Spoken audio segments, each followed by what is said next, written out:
श्री गुरु महाराज जी के पावन चरण कमलों की छत्र छाया में हम और आप सब हंस जयंती के इस पावन पर्व को मना रहे हैं। और जैसा कि अभी हम सब सुन रहे थे, योगी राज परम संत हंस जी महाराज जी जो फाउंडर है और जिनके अथक प्रयास के कारण आज हम सब यहाँ पर बैठे हैं। महान पुरुष की जब जयंती मनाते हैं तो उनकी जीवनी को हम याद करते हैं और उस जीवनी में उनकी लीलाओं के माध्यम से बहुत सारी प्रेरणा को लेते हैं। हमारे गुरु दरबार का एक ग्रंथ है जिसका नाम है अमृत के कलश। श्री हंस जी महाराज जी की जीवनी और उस समय किस तरह से प्रचार हुआ, वो सब बातें उसमें हम पढ़ते हैं। और ये एक ऐसा ग्रंथ है जो हर एक प्रेमी भक्त के पास होना भी चाहिए और उसे रोज पढ़ना भी चाहिए, क्योंकि ये हमारे प्रेरणा स्रोत है। हंस जी महाराज जी से वैसे तो हम अपनी बुद्धि के अनुसार समझ करके कुछ सीख सकते हैं, लेकिन जो सबसे बड़ी बात उनकी जीवनी से सामने आती है वो ये है कि वो ज्ञान को जीते थे। एक होता है ज्ञान को लेना, एक होता है ज्ञान का कुछ अभ्यास करना, और एक होता है ज्ञान में जीवन को जीना। तो महापुरुष हमेशा हमको प्रेरणा देते हैं कि जीवन हमारा ज्ञानमय होना चाहिए। किस तरह से होता है जीवन ज्ञानमय? तो सरल शब्दों में ज्ञान का अर्थ बताया समझ। जब हम समझने लग जाते हैं तो हम ज्ञान में जीते हैं। समझने क्या लगना है? समझना सबसे पहले अपने आप को है। समझना हमारे आसपास के लोगों को है। समझना हमारे साथ घटित होने वाली घटनाओं को है। और ये जब समझ हमारे अंदर आती है तो हमारा जीवन ज्ञानमय हो जाता है। और ये हमारे अंदर संभव हो इसलिए हमको अभ्यास के लिए बताया जाता है। अक्सर इस बात पर जब चर्चा होती है तो कहीं कहीं पर लोग अपने विचार हमारे सामने रखते तो कहते हैं कि भाई जी मेरा तो नियम है, मैं रोज़ सुबह 1 घंटा और रात में 1 घंटा भजन में ज़रूर बैठता हूँ। बहुत अच्छी बात है। सुबह भजन में बैठना, रात्रि में भजन में बैठना बहुत अच्छी बात है, लेकिन महापुरुष की जीवनी हमको कहते हैं कि बाकी के समय भी भजन होना है। क्योंकि थोड़ी देर का भजन हमें जितना आनंद दे जाता है, लेकिन यही सारी बातें जब हम अपने प्रैक्टिकल लाइफ में अप्लाई करते हैं तो समझ में आता है कि हम कहाँ कहाँ गलती करते थे।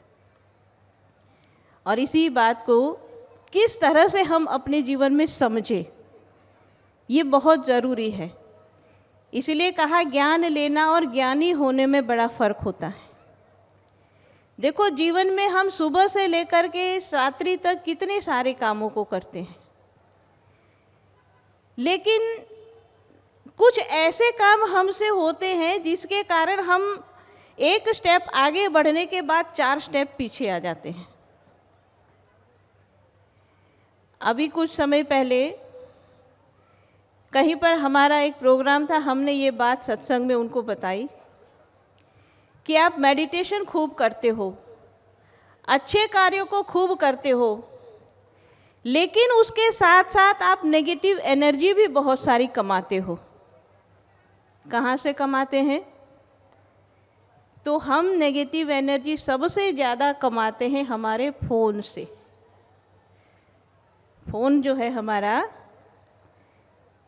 वैसे भी अगर आप उसको कुछ यूज़ नहीं भी कर रहे हो और अगर आपके पास पड़ा है तो आपको नेगेटिव एनर्जी देता है।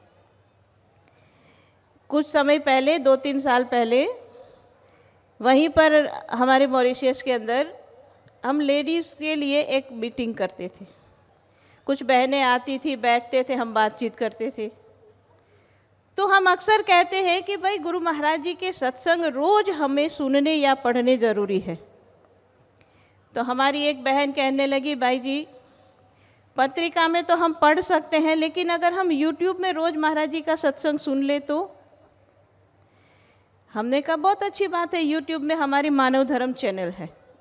आप में से बहुत सारे लोगों को पता होगा कि YouTube में हमारी मानव धर्म चैनल है, और अगर आप में से जिसने भी सब्सक्राइब नहीं भी किया होगा तो उसको ज़रूर सब्सक्राइब करना चाहिए। तो जो भी नई वीडियो आएगी हमको तुरंत नोटिफिकेशन आता है। तो वो बहन कहने लगी कि भाई जी हम YouTube में भी तो देखते हैं। मैंने कहा बहुत अच्छी बात है, YouTube से देखना चाहिए। लेकिन उनसे मैंने पूछा, एक बात बताओ, गुरु महाराज जी का सत्संग हम सुनेंगे 20 मिनट का, तो 20 मिनट का सत्संग सुनने के लिए फ़ोन आपने हाथ में लिया, फिर रखते हो कितनी देर में? कहा भाई जी वो पता नहीं चलता, 1.5-2 घंटा तो कहाँ निकल जाता है। अब कितनी सारी बहनों के, भाई लोगों के सिर हिल रहे, मतलब सबके साथ ऐसा होता है, सबके साथ होता है। तो ये जो हमारी आँखों से, हमारे कानों से ये सब कुछ जाता है ना, ये माया है। और जब तक हम उसको नहीं समझेंगे तब तक हम मेहनत करते जाएंगे और उसके ऊपर रेत डालते जाएंगे। इसीलिए योग सूत्र जो पतंजलि ऋषि ने लिखा, अष्टांग योग की जब हम बात करते हैं, योग के 8 अंग में ध्यान और समाधि तो सबसे आखिर में आते हैं। 7वां अंग ध्यान है, 8वां अंग समाधि है। उसके पहले के क्या है? यम है, नियम है, आसन है, प्राणायाम है, प्रत्याहार है और धारणा है। ये सारा जब जीवन में घटित होता है तो ध्यान सही होता है। गुरु महाराज जी के चरण सरोज की असीम दया से ध्यान का तरीका मिल गया है, लेकिन प्रत्याहार जो हमारे जीवन में होना चाहिए वो भी बहुत ज़रूरी है। हमारी आँखों से हमारे अंदर क्या जाता है, हमारे कानों से हमारे अंदर क्या जा रहा है, और इसके माध्यम से हम मन के ऊपर क्या डाल रहे हैं, इसके ऊपर ध्यान देना बहुत ज़रूरी है। और इसीलिए धर्म ग्रंथ कहते हैं कि आँख हमारी हमेशा गुरु चरणों की तरफ होनी चाहिए।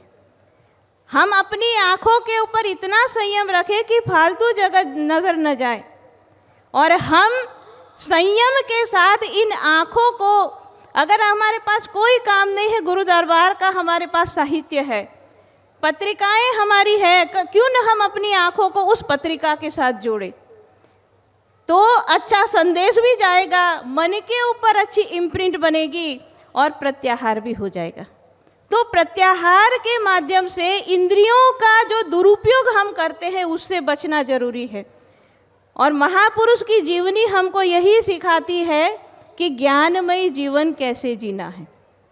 तो आज जब हंस जी महाराज जी को याद कर रहे हैं, हंस जी महाराज जी की जीवनी से जो हम सुनते हैं कि गुरु चरणों में उनकी जो भक्ति थी, निष्ठा थी, वो हम अपने जीवन में लाएं।